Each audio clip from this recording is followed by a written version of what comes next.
Gross domestic product is a comprehensive measure used to provide a snapshot of a country's economic health. It represents the total monetary value of all goods and services produced over a specific time period within a nation's borders. Economists use GDP to gauge the size of an economy and its growth rate, making it a critical indicator in economic planning and policy making. There are three main approaches to calculating GDP: the production approach, the income approach, and the expenditure approach. The production approach sums the outputs of every class of enterprise to arrive at the total.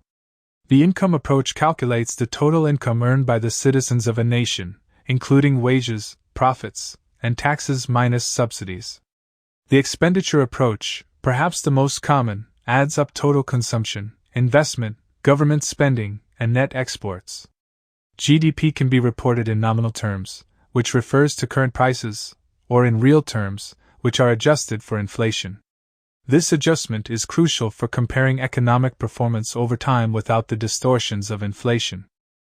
A related concept is GDP per capita, which divides the GDP by the population to get a per-person economic output, useful for comparing living standards across different countries.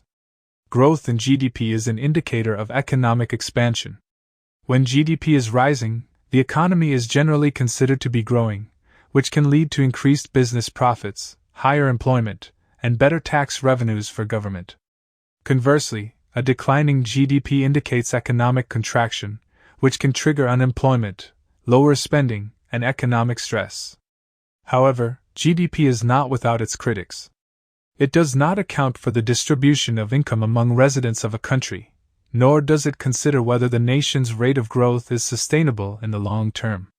GDP also overlooks the non-market transactions like the exchange of services within families and communities, and it does not measure the environmental degradation or depletion of natural resources that may accompany economic expansion.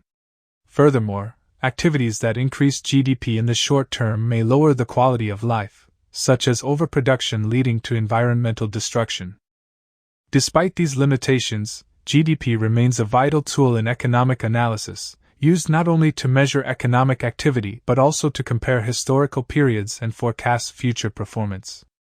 As such, it plays a key role in shaping economic policy and guiding investment decisions around the world. Thank you for watching. If you found this video helpful, please give it a thumbs up and subscribe to our channel for more insightful content. Your support helps us keep bringing you valuable information.